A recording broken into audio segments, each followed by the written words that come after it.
Құрметті көрермен, қауіпсіз қоғам бағдарламасына қош келдіңіздер.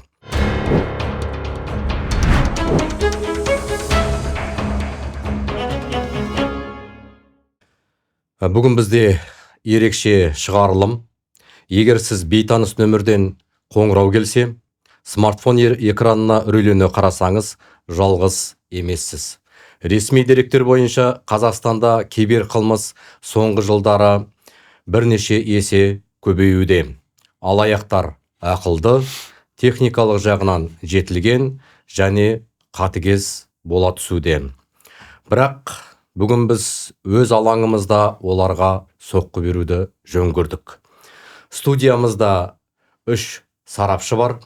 Олар мәселеге әртүрлі жағынан қырынан келетін болады. Айта кетсек, техникалық, құқықтық және психологиялық. Сіздерді нақты қалай алдайтынын, неге бұл әдістер жұмыс істейтінін және мемлекет бұған қалай қарсы тұрып жатқанын талқылайтын боламыз. Бүгінгі студиямыздың қонақтары Қазақстан Республикасы Бас прокуратурасының жанындағы Құқық қорғау органдары академиясының ведомствоаралық ғылыми зерттеу институты, қылмыстық процесс проблемаларын зерттеу орталығының ғылыми қызметкерлері Темиров Сержан Рахметоллаұлы, Маханов Талғат Ғабитұлы. Сонымен қатар бүгін біз студиямызға Астана қаласы Алматы ауданы киберқылмысқа қарсы бағдарламасының аға жедел уәкілі, полиция капитаны Ақтаев Еркебұлан Оралұлын шақырып отырмыз. Студиямызға қош келдіңіздер. Енді тақырыбымызды жалпы шет жағасымыз не екен туралы біз айтып кетіп отырмыз. Енді өздеріңіз білесіздер, кейінгі жылдары киберқылмыс мәселесі, интернет алаяқтық мәселесі бұл өте өткір, өзекті мәселе болып отыр. Мысалы, енді айтып кетсек, 2025 жылы 16.500-ден астам интернет алаяқтық дерегі тіркелген екен.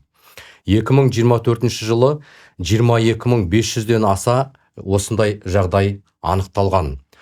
Азаматтар алаяқтардың шотына дәл осы 2024 жылы 45 миллиард теңгеден астам қаржы аударған екен. 2025 жылы 9 айда 34 миллиард теңгесінен айырылған екен. Енді бұл азаматтардың сауатсыздығы ма, әлде интернет алаяқтардың технологиялық жетістігі ме? Осы мәселе төңірегінде сөз қозғасақ, бірінші сөзді Талғат Ғабитұлы өзіңізге берсек, енді ең қорқыныштысы біз психологиядан бастасақ, солай ғой? Көпшілік мені алдау мүмкін емес, ақымақ емеспін, бірақ алаяқтар біздің тез байып кету ниетімізде емес, тереңірек нәрсені пайдаланады. Сіздер енді Құқық қорғау органдары академиясында бірқатар зерттеулер жүргіздіңіздер. Осы зерттеулеріңізде сіздер не таптыңыздар, не анықтадыңыздар, қандай жолдары бар? Осы мәселе төңірегінде тоқтала кетсеңіз. Рахмет. Расында да осы интернет алаяқтық мәселесі соңғы кездері өзектілігін арттырып келе жатыр. Оған жаңа өзіңіз айтып кеттіңіз, Бүркіт Қалымұлы, статистикалық деректерді оның бәрі куә. Біз зерттеу барысында осы интернет алаяқтық мәселелерін қарастырдық, зерделедік. Бұл жерде интернет алаяқтар мен антикол орталықтарының диалогтарын психологиялық, лингвистикалық және нейролингвистикалық бағдарламалау құралдарын қолдана отырып, ғылыми практикалық талдау жүргіздік. Сол талдау нәтижесінде жалпы ұзақтығы 105 сағатты құрайтын 530-дан астам диалогты зерттедік. Соған талдау жасадық. Зерттеу барысында алаяқтар нейролингвистикалық бағдарламаның тәсілдерін қолданатын байқалды. Олар, яғни бедел критерийлері бойынша өзін мемлекеттік органның өкілі ретінде айтады. Содан кейін нормативтік құқықтық актілердің маңыздылығын көрсетеді. Мысалы, денсаулық сақтау министрлігінің осындай қаулысына сәйкес деген сияқты әңгімелерден бастайды. Содан кейін қорқыныш үрейін туғызады. Олардың ең басты мақсаты SMS кодты алу. Ол жерде де психологиялық жаңағы тұзақтау дейді паттерндер. Соларды қолданады. Лингвистикалық триггерлерді қолданады өзінің тиісті. Яғни SMS кодты алу үшін код деп айтпайды. Оларда әбден машықтанған соншалықты талон нөмірі, кезекке тұру нөмірі деген сияқты, яғни жасырын код деген сөзді жасырып, ол талон нөмірі, акт нөмірі деген сияқты сөздерді қолданады. Бұл жаңағы заң бұзушылықтар, заң бұзушы азаматтар дейік енді, олар сөйлесу арқылы көптеген сценарийлер дайындайды. Мысалы, ең бірінші сұрақ қою арқылы ол жаңағы құрбанның психологиялық, яғни жағдайын, ахуалын байқап алады ең бірінші. Содан кейін тиісті жауап алғаннан кейін оған белгілі бір сценарийлердің біреуін қолдану арқылы әрі қарай әңгімелерін жалғастырады. Сөйтіп, яғни жедел триггерлерді қолданады, жедел қорқыныш триггерлерін. Яғни сіз бүгін жаңағы аурухана, емханада кезекке ем қабылдауыңыз керек. Қазір жаңағы денсаулық сақтау министрлігінің қаулысына сәйкес тезірек томография өту жаңағыдай жоспарланған. Ол үшін сізді кезекке тұрғызу үшін тезірек сіз нөмір жіберем қазір, кезектің нөмірін. Соны маған айтыңыз дейді. Яғни бұл жерде жедел триггерлерді қолдану. Жедел, сосын яғни жеңілдік триггері, ол яғни жеңілдіктер қолдану арқылы акция болып жатыр деген сияқты сөздерді қолданады.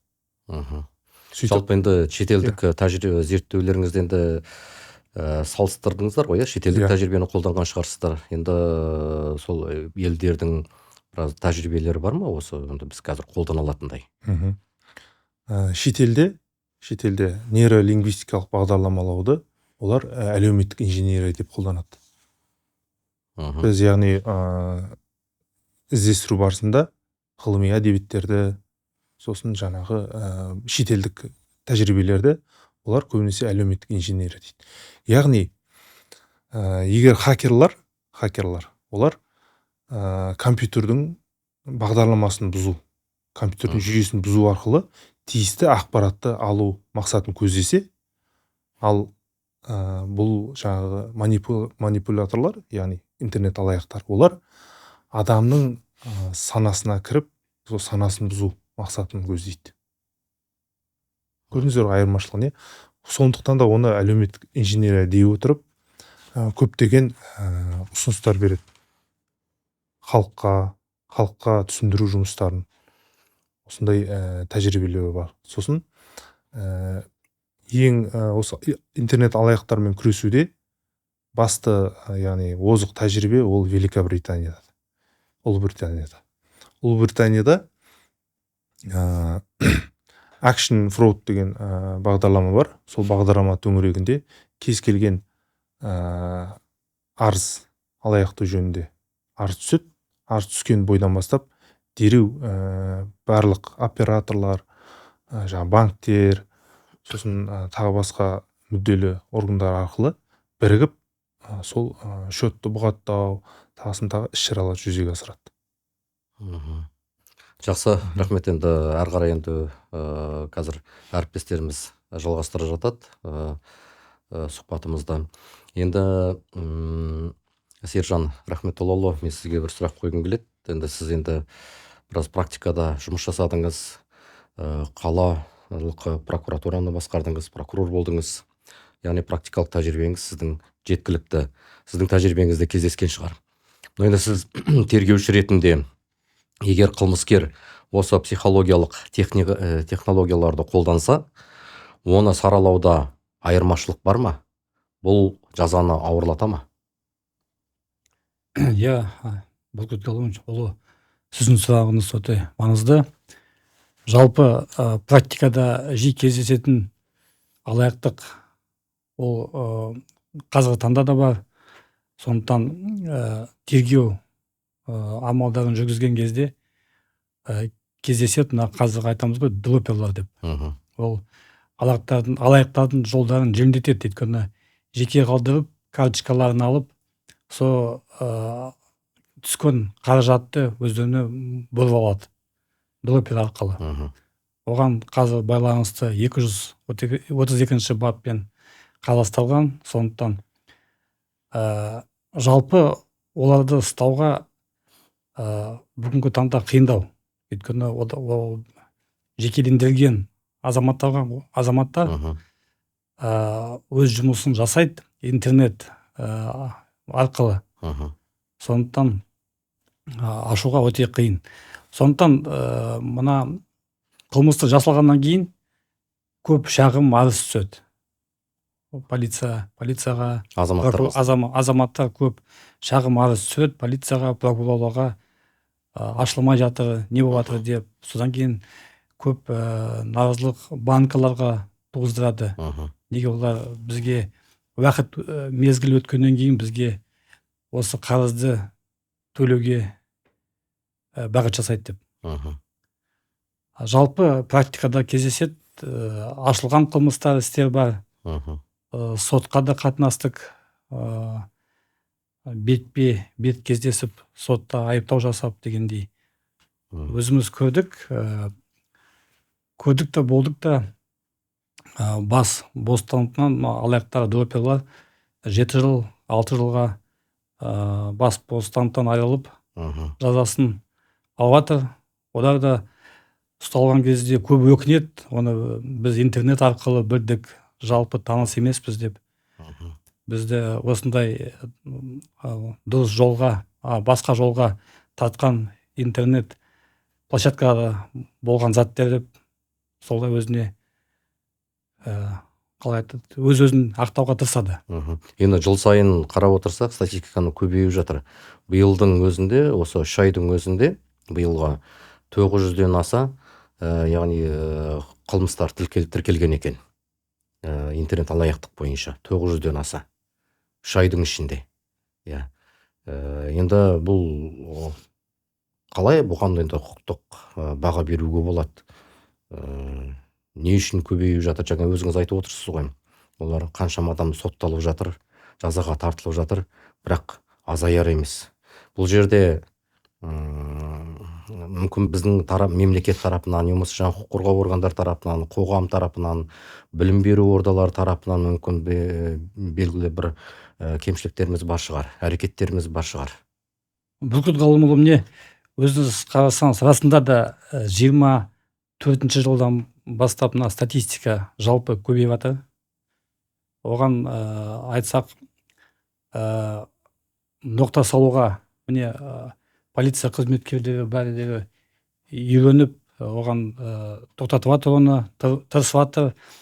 Мысалы, мемлекет жағынан қараңызшы, мына адал азамат деген бағдарлама, заңмен тәртіп деген қазір идеология шығып жатыр.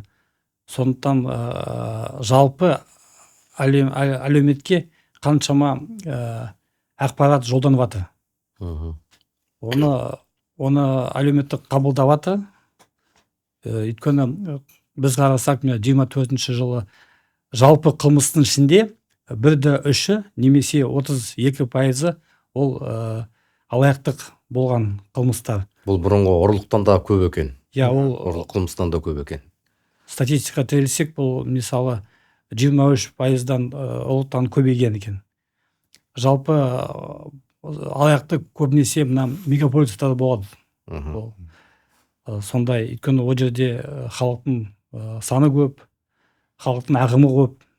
Сондықтан ол бар, но бірақ та бір жақсы айтатын жағдай келіп жатыр. Расында да биылғы 1-тоқсанында 13%-ға азайып келеді азайған деп айтуға болады. Себебі неде азаюдың? Біз ойлаймыз мына жалпы бүкіл еліміз қосылып, полиция қызметкерлері және әлеуметтік депутаттар қаншама көңіл бөліп осыған, жалпы мемлекеттік орган азаматтары қаншама бүгінгі әр жүрген қалада болып жатқан, елде болып жатқан жұмыстар, ол бірінші адал азамат дейміз, заң тәртібін сақтау дейміз, заң мен тәртіп дейміз. Сол көп мектептен бастап осыған үйретіп жатыр. Біз ойлаймыз осыған байланысты азайып жатыр. Жалпы сауаттылық, құқықтық сауаттылық, қаржылық сауаттылық, ақпараттық сауаттылық менің ойымша енді көп қажет етеді. Енді әрине мұндай алаяқтардың әрекеттері көбеюде, бірақ енді биыл жаңа айтып отырсыз, биылғы жылы біраз төмендегенін көрсетіп отыр. Енді бұған да енді мойынсұнып қалуға болмайды. Кім біледі, алда әлі де бұлар жаңа тәсілдермен келуі мүмкін. Әдістерін өзгертеді, басқа да құралдарды пайдалануы мүмкін. Бұл тек қана біздің еліміздегі проблема емес, ол бүкіл жаһандық проблема ғой, әлемде болып жатқан. Енді жалпы біздің азаматтарымыз, енді жаңа мен басында айтып кеттім ғой, қаншама азаматтарымыз, яғни осы интернет алаяқтықтың құрбаны болып жатыр. Осы алаяқтар қалай әрекет етеді, оған қалай алданып қалуға болмайды деген біз сұрақты бүгін студиямызға, осы студиямыз пайдаланып азаматтарымызға ақпарат беруіміз керек. Бұл да біздің бір олар үшін мардымды ақпарат деп ойлаймын. Енді Еркебұлан Оралұлы, өзіңізден тікелей тәжірибелі қызметкерсіз, кибер қылмысқа қарсы басқарманың аға жедел уәкілісіз. Тәжірибеңізде біздің жаңағы айтып отырған мәселелеріміз жиі кездесіп жатыр. Сіздер қалай жұмыс жасап жатсыздар? Қандай әрекеттер бар? Алаяқтар қалай әрекет етеді? Біздің азаматтарымыз қалай қорғана білу керек? Осы мәселе төңірегінде айтып кетсеңіз. Рахмет. Қазір мен бәріне жаңа студияда тікелей эфирде болғандықтан мысал ретінде айтып өтейін. Мысалы, сіз айтып отырсыз ғой, звондайды, телефонмен қоңырау шалады, больницаға жазып қоямыз. Ол адамның хабарласқан кезде жасына қарайды. Пенсионный зейнет возрастында болған адам болса, ол кісіге айтады, неге жаңағы емханаға жазайық сізді, әртүрлі неге флюра жаңағы нететін емхананың нелеріне жазайық сізді. Сіз ертең келесіз, кезексіз, біз сізді онлайн тіркеп қоямыз.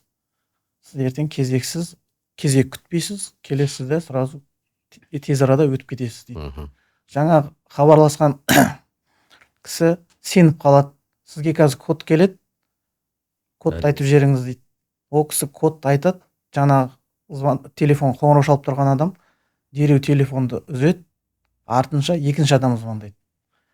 Екінші адам звондайды, жаңа қоңырау шалады да айтады, сіз жаңа осындай кодты айтып жіберіпсіз, ол мошенник.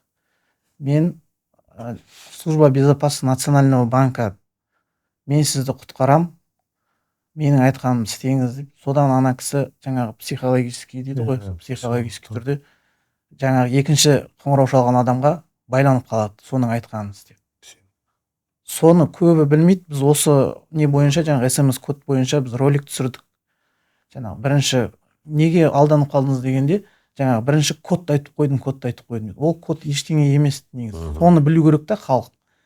Не үшін екінші қоңырау шалған адамның айтқанын істедіңіз десе, жаңа бірінші мен кодты айттым, маған национальный банктанмын деп звондады. Сосын мен сеніп қалдым, мен сізді құтқарам деп айтты. Мен сізге жаңа бірінші қоңырау шалған адамдар, жаңағы алаяқтар, мен сізді құтқарам деп, сондай жаңағы түсіп қалады бізде халық. Соны ескеру керек, жаңағы білу керек. Сол бірінші код айттым, сонымен бәрі бітті деп. Бірінші код айтқан, ол негізінде ештеңе болмайды. Енді оны біздің күнделікті ақпарат ретінде телебағдарламаларда қазір неше түрлі рекламалар шығып жатыр ғой. Солардың орнына жиі беріп тұру керек қой енді. Өйткені халықты неғұрлым көп ақпараттандыру керек. Жаңа өзіңіздің айтып отырғаныңызды мысалы мен құқық қорғау қызметкері болсам да мен де бірінші рет естіп отырмын. Енді сіздер уже енді тәжірибелі мамансыздар, уже сіздерден өткен. Сондықтан да азаматтарымыз көп ақпараттандыру керек. және те ол не жаңағы бір ғана емханадан деп хабарласпайды, қоңырауды кез келген неден деп хабарласады. Мысалы Билайн центр жаңағы сіздің сим картаңыздың срок өтейін деп тұр деп звондайды. Ол бойынша да роликтар түсірдік біз. Жаңағы университет, медучрежденияларға барып лекция оқып, халыққа жаңағы роликтар түсіріп айтып түсіндіру жұмыстарын жүргізіп жатырмыз. Жаңағы сим картада срок болмайды деп. Оны енді жаңағы алаяқтар да жаңағы өздерінің айла тәсілдерін өзгертіп отырады. Одан кейін кез келген неден деп қоңырау шала салады. Жаңағы налоговыйдан деп звондауы мүмкін. КМБ-дан деп звондайды. Біз сосын халыққа айтамыз, КМБ-ның қызметкерлері сіздерге не үшін звондайды? Солай да қорқытады. Біз КМБ-дан жаңағы сіздің ақшаңыз Украинаға соғысқа кетіп жатыр, қылмыстық іс қозғаймыз, статьяларды айтады. Болмайтын статьяларды. Солай әртүрлі жаңағы тәсілдермен алдайды адамдарды. Сол жалпы. Жалпы енді мынау қылмысты анықтауда негізі басты қиындықтар бар ғой. Қылмысты анықтауда қиындықтар бар, жаңа өзіңіз айтып кеттіңіз. Енді жалпы қылмысты ашудағы басты қиындық бұл азаматтардың кеш хабарласуы дейді. Азаматтардың кеш хабарласуы дейді. Азаматтар бір аптадан тіпті бір айдан кейін ғана өздеріне қатысты алаяқтық жасалғанын толық түсінген соң полицияға жүгініп жатады дейді. Бұдан басқа жалпы анықтаудағы қиындықтар бар ма интернет алаяқтық бойынша? Кеш хабарласқанда жаңағы национальный банк телефон алаяқтарына әрқалай хабарласады. Сосын бізде не бар ғой, жаңағы товар заказ береді, мысалы, сол кезде күтіп қалады. Сіздердегі қиындықтар 10 күннен кейін келеді деп осылай. Жаңа әріптес айтып отыр ғой, дроперлар деп. Сол дроперлар жаңағы дроперлардың карталары арқылы кетеді. Қылмысты ашуға көп уақыт кетеді да бізде. Жаңағы картаның иесін анықтау, ол біз сразу анықтай алмаймыз. Жаңағы прокуратураға запрос, сотқа, соның бәрі бір қылмыстың өзіне бізде қаншама уақыт кетеді. Ал бір қылмыс болды, оның сол қылмыспен тоқтамайды, артынша қылмыстар, жаңағы интернет алаяқтар түсіп жатады. Біреуін анықтаудың бір неге жаңағы не жіберу үшін, бір картаны, банк картаның иесін жаңағы анықтау үшін жаңағы прокуратураға запрос жібереміз. Соттан не санкция аламыз, сол кішкене уақыт бізде. Уақыт жағынан. Уақыт жағынан солай болады. Басқа қалада болады мысалы. Мысалы Астанада қазір бір ақша түсті дейік, бір жаңағы дропер дейді картаға. Ол дроперді анықтасақ, ол Атырауда, Шымкентте солай болады. Астанада болмайды, олар жаңағы білет схеманы алаяқтар. Солай әдейі жасайды. Астананың адамына ақшаны басқа қалаға түсірткізеді. Сөзіңізді жалғап кетейін. Интернет алаяқтықтарда оларда белгілі бір география жоқ. Олар шандай шетелде отырып жасай береді. Шетелде отырып та жасай береді. Соның бір мысалы зерттеу барысында біз Симбокс құрылғыларын, олардың интернет алаяқтыққа көмекші, яғни құрылғы ретінде зерттедік. Яғни ол Симбокс құрылғылары, оның ішінде 24, 100-деген сим карталар бір мезетте тұрады.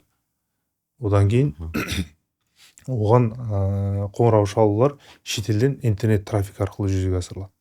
Содан кейін Симбокстағы тұрған нөмірлер қазақстандық операторлардың нөмірлері ғой. Сол нөмірлерден жаңа құрбандарға, халыққа қоңыраулар түседі. Сол қоңырауларды сол енді ана жерде қаншама нөмірден аномальды түрде қоңырау шығып жатады да, оны операторлар көреді. Содан кейін яғни құқық органдарына хабарласады. Содан кейін құқық органдары жедел жаңағы іздестіру шараларын жүргізу арқылы анықтайды. Ол 20 былтырғы жыл, бұл соңғы 2 жылда қателеспесем 17 Алматы қаласында 17 осындай симбокс құрылғылары табылған. Оның ішінде шетел азаматтары да қатысқан. Яғни негізі бұл құрылғының жүйесі басқарушылары шетелде отырады да, яғни телеграм каналы арқылы осы симбокс құрылғысын орнату, оны техникалық жабдықтау, яғни сим-карталар, сим-карталар ұзақ өмір сүрмейді. Өйткені тез тауып алады ғой құқық органында. Сол үшін оны яғни 2 сағаттан артық қоймайды бір сим-картаны. 2 сағат аномальды түрде қоңырау шалады. Мысалы, 2 сағаттың ішінде 2 минуттен есептегенде қаншама қоңырау шалуға болады. Соны жаңағы техник соны қарап отырған. Ол яғни сим-картаны ауыстырып отырады. Жаңағыда айтып кеттіңіз, бұл жалпы осы құрылғыларды олар қалай орнатады, қайда жасырады? Бұны жасырған кезде пәтерге, офистің жаңағыдай бөлмелеріне, ғимараттарға жасырады. Мысалы, Астана қаласында былтыр бір осындай симбокс құрылғысы әшкереледі құқық органдары. Оны яғни бір мекен-жайға барады, ол жерде жоқ. Сосын тағы іздеп отыр. Екінші мекен-жайға барады, енді көрсетіп отырады ғой. Жоқ, сөйтсе жаңағы техник оны машинаның багажигіне қойып қойыпты. Енді машина қозғалып жүреді ғой, жаңағы кептеліс болады, там қаланың ішінде. Сол кезде әзер дегенде жаңағыдай құрықтаған жаңа құрылғыны. Енді осы 25 жылдың соңында заңнамалық тұрғыда шаралар қабылданды. Осы симбокс құрылғысын Қазақстанда қолдануға тыйым салу туралы. Қазақстанға әкелуге, оны пайдалануға тыйым салды. Енді тыйым салғаннан кейін салды дедік, бұл мәселені шеше ме? Мәселе енді симбоксты қазір қолданбайды Қазақстанда. Бірақ соңғы кезде симбластер деген құрылғы шықты. Ол симбластер құрылғысы, яғни бір жаңағыдай факт тіркелді, әшкереледі Қазақстанда. Ол аналогы ма? Соның симбокстың аналогы ма? Жоқ, бұл басқашалау. Яғни бұл жергілікті сол жердегі операторларға жақын өзінің радиусы бар, тиісті. Сол радиусқа шандай көп SMS-тер жіберу арқылы, яғни мемлекеттік органдардың SMS-терін жіберу арқылы, яғни осы белгілі бір аумақты қамтиды. Сот болса, мен де қосып жесем, Бақыт Ғалымұлы, біз Талғат Ғабитұлы екеуміз Ресейдің прокурорлық бір үлкен журналына, прокурорлық тергеу практикасына осы симбоксты пайдалану, қалай оны жалпы тәжірибемен бөлісу ретінде мақала жаздық. Журналы мақала шықты. Ол мақала бүкіл мына координационный совет генеральных прокуроров дейді ғой, сонымен сол заказбен істелінген. Өйткені ол біздің мысалы Қазақстан тәжірибесі мына СНГ дейміз ғой, соған белгілі болады. Соны айтайын деген. Жақсы, рахмет. Енді біз қылмыстық құқықтық мәселе жағына келсек, жаңағыда біз басында да айтып отырмыз ғой, бұл интернет алаяқтық, бұл қылмыс. Енді қазіргі қазақстандық қылмыстық заңнама бұл сынға қалай төтеп беріп отыр? Сіздің осы санаттағы істерді қадағалау бойынша практикалық қызметтеріңізде қандай тәжірибелер болды? Сержан Рахметұлы. Бақыт Ғалымұлы, міне арасында да қарасам, бұл тарих сияқты екен. Жалпы әр қылмыстың өзінің тарихы болады ғой. Мысалы, мына 15-ші жылдары, 18-ші жылдары мына алаяқтар грузоперевозка болған кезде, Дела КЗ, сонда заказ бергенде ана әкелетін затты ода жолда бұрып алатын басқа жаққа бұрып алып шопырға телефон шалып заказчиктан сол затты бұрып алып түсіріп алып сол кезде үлгеретін. Ол алаяқтық. Сонда біз таңғалатынбыз, ол бұда қалай істеп жатыр деп. Ары қарай интернет дамыған сайын алаяқтарды дамып, қараңызшы қандай уақытқа алып келді, қандай қиыншылыққа алып келді, қаншама халықты қаржыға кіргізіп қиын жағдайға әкелгендері. Жалпы біздің менің өз бұрынғы жұмыс барысында көргенім, айтады ғой, финансовый пирамида деп. Финансовый пирамида тергеп кезде көп кісілер бізге келіп, ана ұстаған алаяқты босатыңдар, бұл адал азамат, бұл бізге пайда келеді деп, солай бізге келіп айтып еді. Біз оларға түсіндірсек, бұл азамат кәсіп істемей сіздердің қаражаттарыңызды алдап алып басқа жаққа бұрды деп. Сонда брифинг кезінде өзім бармын, қаржы мониторинг агенттігінің тергеушілері, қызметкерлері сол брифингті айтқан кезде, мысалы 100 кісі келіп айтып отыр, босатыңдар деп. Біздің наразылығымыз осындай деп.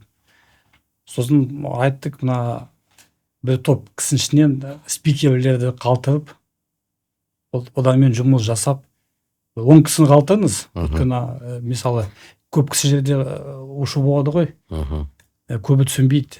Сосын одан 6-7 спикер қалтырып, оданмен сөйлесіп, құжаттармен көрсетіп, кибер құжаттары, көрсетуге болатын құжаттарды. Сосын ол спикерлер шығып, андағы басқа кісілерге жеткізіп.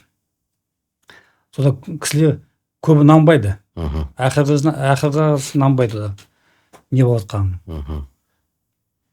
Сонда қарасаңыз, қалай жаңағы Талғат Ғабитұлы айтқандай, нейролингвистик дейді ғой, внутренний психологический адамның состояниясы. Адам көп көш нанбайды. Осындай құлыққа түскені. Қандай осы зерттеулер, мысалы сіздердің зерттеулеріңізде бар шығар, біз психологтар, тергеушілермен жұмыс жасау керек, мысалы, ол жалғыз бір қорғау органы, полиция қызметкерінің ашатын мәселесі емес қой. Бұл жерде бірге жұмыс жасау керек қой.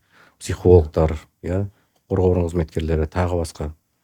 Жақында бір жаңалықтан көрдік.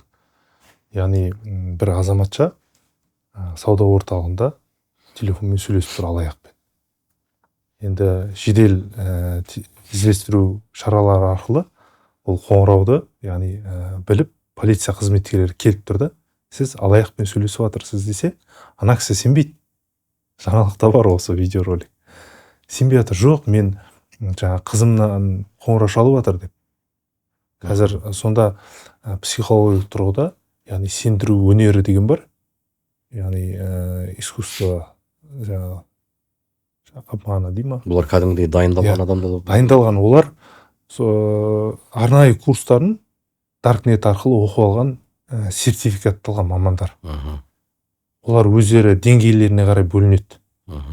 Мысалы, басшысы, ол енді супер маман.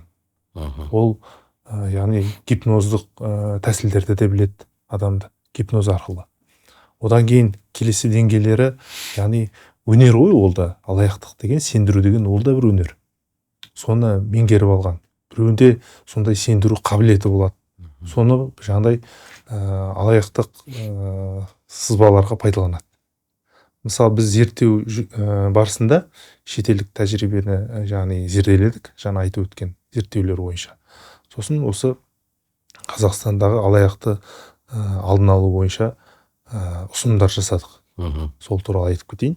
Яғни халыққа осы қорқыныш, үрей, жаңағыдай сананы бұзу туралы құқықтық сауаттылық жаңағыдай сабақтарды өткізу, жиі өткізу, ақпарат арқылы осындай біздің бүгінгі студиямызда өтіп жатқан шарамыз сияқты шараларды ұйымдастыру тапсырылды.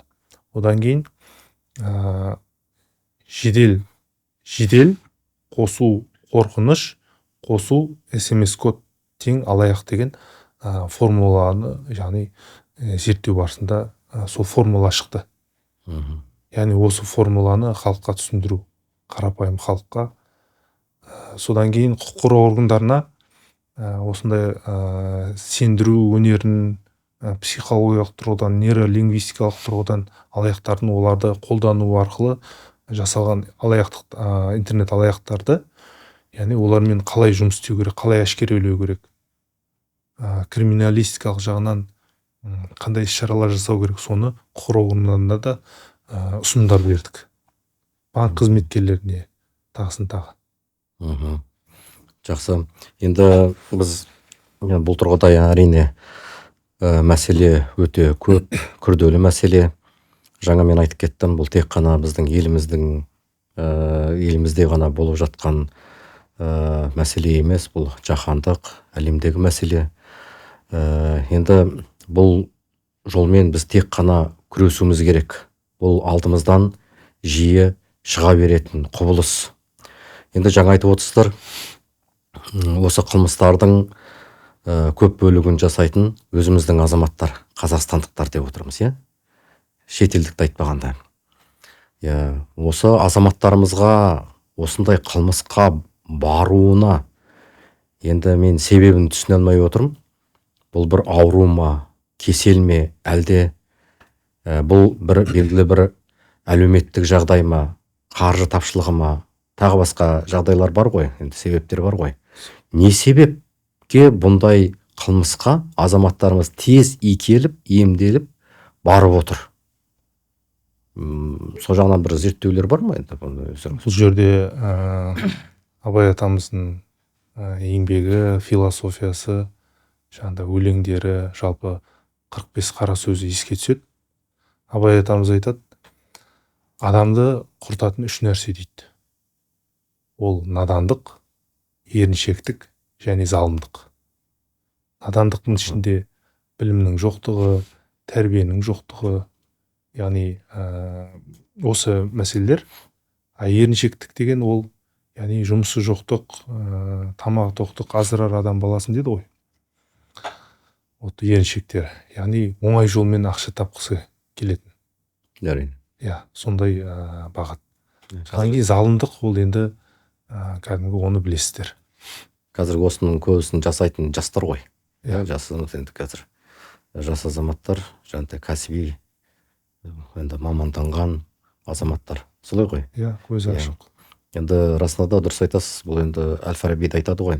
Тәрбиесіз берілген білім адамзаттың қас жауы дейді. Біздің осы мектеп қабырғаларында, жоғары оқу орындарында біз әрине мысалы тіпті осы IT мамандарын дайындап жатырмыз ғой. Солардың өзін үйретіп жатырмыз, керемет мысалы. Әрине мықты маман ретінде дайындаймыз. Бірақ оларды, сол азаматтарымызды мәдениетке, тәрбиелікке, ұлттық құндылықтарды бойына сіңіруге, рухани негізге тәрбиелеп жатырмыз ба? Мәселе осы сұрақтар. Көптеген мәселелер бар. Әрине ол, менің ойымша, бұл жерде біз мектеп қабырғасынан бастап, оқу орындарында азаматтарымызға дұрыс түсіндіруіміз керек. Қауіптің алдын алатын ол тәрбие, білім. Білім мен тәрбие ұштасқанда ғана белгілі бір нәтижеге әрине жетуге болады. Енді Еркебұлан Оралұлы, енді өзіңіздің практикаңызда енді көп деген мәселелер кездеседі бұл тұрғыда. Тағы да енді осы азаматтарымызға түсіндіре кетсеңіз, осы интернет алаяқтықтан қалай сақтану керек? Енді азаматтар қысқаша түсіндіріп кетсеңіз. Сақтанған кезде осы күрес қиын болғандықтан біз қазіргі таңда шығып лекциялар ұйымдастырып жатырмыз. Мектептерге, вуздарға, медучреждение, кез келген жерлерге. Жаңа әріптесім айтты ғой, жастар жағы деп айтып отырсыз. Осы қылмысты жасап жатқан жастар жағы болғанда, ол адам жаңағы жеңіл ақша тапқысы келеді, тез байып кеткісі келеді, үйде отырып ақша тапқысы келеді. Сондықтан жаңағы. Түсіндірме жұмыстарын енді заң мен тәртіп шеңберінде біз құқық қорғау орган қызметкерлері бәріміз мектепке, оқу орындарына барып жұмыс жүргізіп жатырмыз ғой. Бірақ енді мен ойлаймын, бұл жерде біз бір сағатқа барамыз, мысалы ол жерде түсіндіріп кетеміз. Менің ойымша арнайы енді пән қауіпсіздік пәндері болған дұрыс сияқты. Мысалы бұнда мектептің мұғалімдері күнде түсіндіріп отыру керек деп ойлаймын. Әрине сырттан біз аңдасаңда келіп барып кеткеніміз дұрыс, әрине түсіндіріп кеткеніміз дұрыс. Бірақ дегенмен пән аясында, пән ретінде енгізіп, осы заң мен тәртіп шеңберінде мардымды білім беру керек сияқты. Өйткені бұл ауыр кесел. Ертең бұл біздің жалпы ұлттың қауіптілігіне әкеліп соқтыратын үлкен мәселе деп ойлаймын. Чезаре Ламбразо деген итальяндық психотерапевт, сондай сотталғандарды зерттеуші болған. Ол түрмедегі сотталғандардың психологиялық, жалпы тәрбиелік, қылмысқа қалай келгендігі, соның бәрін зерттеп отырып, мынандай теория жасапты. Яғни қылмыс жасау ол тұқым қуалайтын ауру деп. Бірақ жаңа алдында айтып өттім ғой, адамды құртатын 3 нәрсе. Абай атамыз ол теорияны жоққа шығарып, ол қылмыс жасау тұқым қуалайтын ауру емес. Ол яғни адам негізі тәрбиені, адамның ортасын, адамның сана сезімін ортасы өзгертеді, қалыптастырады дейді ғой. Яғни үш адамнан алады тәрбиені адам. Бірінші ата-анасынан, сосын ұстазынан, сосын ортасынан, яғни жора жолдастары, әріптестері деген сияқты. Соның ішінде кіммен жақын болады, содан көбірек алады. Сондықтан да біздің ғылыми зерттеулерімізде, негізгі зерттеуде ақиқатқа жақындау біздің мақсатымыз. Ақиқатқа бару, ақиқатқа жақындау. Яғни зерттеу арқылы неге айтады, шындық пен ақиқаттың айырмашылығы неде деп көп адамдар қателеседі. Шындық, ақиқат ол бір нәрсе деп. Шындық деген ол менің айтып отырғаным шын болуы мүмкін, бірақ сізге ол шын емес болуы мүмкін. Ал ақиқат деген ол физикалық заңдарға сүйеніп, яғни дәлелденген бір факт, немесе осы ғылыми зерттеулер арқылы жақындаған ақиқат. Осыны ақиқат дейміз. Яғни біз халыққа құқықтық тәрбие дейді ғой, осы біздің бүгінгі бағдарламамыз. Яғни алаяқтықтың мәнісі, оны халыққа түсіндіру, одан аулақ болу, оның зиян тұстары, жаңа қылмыстық жазалану туралы, сол туралы яғни мақсатымыз сол. Жақсы, енді біздің бағдарламамыз аяқталуға жақын. Біз бүгін интернет алаяқтыққа қарсы іс-қимыл саласындағы зерттеу нәтижелерімен таныстық. Біздің санамызды қалай улайды, қандай құрылғылар арқылы қоңырау шалады, жаңа айтып отырсыздар, симбокс дедіңіздер. Және бұл қылмыстар үшін қандай жаза көзделген. Әріптестер, енді осы әрқайсысына соңғы сұрақ. Енді білесіз, қарапайым адам алаяқтың алдауына түспеу үшін бүгін не істеу керек? Мемлекет деңгейінде не өзгеруі тиіс? Сонымен қатар тағы да бір айтып кетсеңіздер, осы қылмыстар жасаған үшін нақтырақ қандай жаза көзделген? Сонымен бағдарламамызды аяқтармыз. Айта кететін болсақ, қазіргі таңда дипфейк технология деген дамып жатыр. Яғни жасанды интеллект арқылы адамды сөйлету, сол адам, мысалы, оның дауысын пайдалану, түр әлпетін пайдалану, видеороликтар жіберу. Яғни мен больницада тұрмын, шұғыл түрде маған мынанша қаражат жібер осымен бірге деген сияқты. Сол кезде, құрметті азаматтар, сіздер сақ болуларыңыз керек, өздеріңіз жетпей, яғни ол қаражатты жіберуге болмайды. Халыққа тікелей эфир арқылы айтқым келгені, банк қызметкерлері хабарласты дейді. Банк қызметкерлері адамдарға хабарласпайды. Бір мәселеде ғана хабарласады. Несиені төлеу керек болған кезде ғана хабарласады. Несиеңізді неге төлемей жатырсыз деп. Ал жаңағы национальный банктан мошенниктар жайлы банктан ешқашан банк қызметкерлері хабарласпайды. Сосын ұлттық қауіпсіздік комитет қызметкерлері звондады, қорқытты дейді. Ұлттық қауіпсіздік комитетінің қызметкерлері халыққа хабар соқпайды. Соны біліп жүрсін. Жақсы. Сержан Рахметұлы. Мен де айтсам, мына жаңа айтып өтті ғой Абай атамыздың сөзі, 28-ші қара сөзінде бар ғой, адал болайық, әділ болайық, таза болайық деген, өсекке ермейік деген. Оның бәрін қосқанда қазіргі не айтады ғой, кибергигиена. Кибергигиена сақтасақ, жалпы қаржылық грамматикасын сақтасақ, ойлаймын, алаяқтың қолына түспейміз деп. Сондықтан сақ болыңыздар, кибергигиенаны сақтап, жалпы әр ақпаратты тексеруге тырысу керек деп айтқым келеді. Жақсы, рахмет. Енді жалпы қорытындылай келсек, енді біз бір нәрсені түсініп отырмыз ғой. Бұл Қазақстандағы интернет алаяқтық, бұл жай ғана алаяқтық емес, бұл жоғары технологиялық, психологиялық жағынан дәл бағдарланған жаңағыдай қылмыстық бизнес деуге болады, әрине.